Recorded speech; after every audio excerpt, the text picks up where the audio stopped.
Hello everybody, it's Pineapple here, back with another video. So today I wanted to talk about a card that I think is very underappreciated, and that is of course Spellbound. If you're unfamiliar with Spellbound, it reads as follows. All face-up monsters your opponent controls cannot be tributed or used as a material for a fusion, synchro, xyz, or link summon until the end of the turn.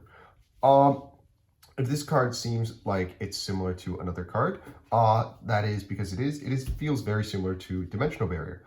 And as a result, it drew a lot of comparisons, a lot of criticism towards this card, and the fact that it's underappreciated as a result because it has been compared to D-Barrier is, I think, unjustified because we've all been using this card very wrong.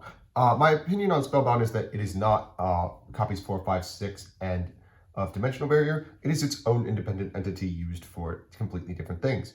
Spellbound is not intended to be used on your opponent's turn. It is intended to be used on your turn. So in the last year or so, we've undergone a bit of a design philosophy shift in Yu-Gi-Oh! Decks want to play on your opponent's turn more. They want to be accessing their extra deck more on your turn.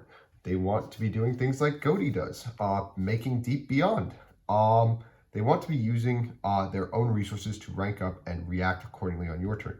Previously, we only had extra deck boss monsters who would, do things like quick effect pop, think Dryden.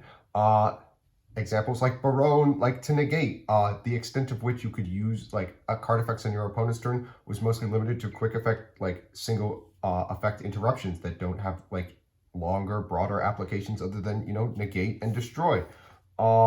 We have moved forward into decks that want to play on your opponent's turn. They want to utilize their own resources to advance their own game state on your turn, not just on their turn. Examples of this, Pearly. Pearly wants to use their favorite, little trap card, Perleap, to rank up a plump into a big noir and draw 6 cards on your turn.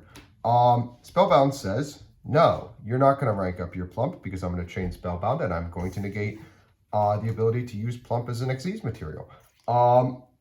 Again, if you're utilizing it correctly, you can use it to prevent IP from being able to link away. Other examples include decks like Exosister. Think decks like Gold Pride. Gold Pride wants to sink and make Psychic End Punisher on your turn. Or they want to make something like a Rising card. These decks want to make things on your turn with their own resources on the field in order to trigger on summon effects typically to cause effects. As well as, Goaty. These decks want to make their own things on your turn, which is where I think Spellbound comes in. You can Spellbound and prevent them from doing so. This is an incredibly powerful card, and why I think that, comparing it to D-Barrier is an unfair comparison, because this card is not designed for going first. It is designed for going second to prevent your opponent from playing on your turn. Even a deck like Fluwandereeze, which while it doesn't access the extra deck, is still a deck that wants to play on your turn. They want to be flipping their trap card and then getting out a Rise Up in order to bounce a bunch of your cards away. Now, that said, I can think of one very funny interaction that you can use when going first with Spellbound, and that is with Nightmare Corruptor Ibali. If you can put an Ibali on your opponent's board, you can activate Spellbound in their draw phase, and they cannot use Ibali as a link material. That means that they cannot link away Ibali, and therefore they cannot special summon for the turn, which is a very funny interaction. That said, I'm not sure it's a good one, but it is something you can do going first with this card. That said, again, I really hope that this card gets its day in the sun, because I think with the design philosophy of the game, how it's moving forward, progressing, this card is going to see significant play as we advance the game into a more area where both players are playing on each other's turn. I hope you guys enjoyed this video and this discussion on Spellbound. If you did, make sure you like and subscribe, and I will catch you guys in the next one.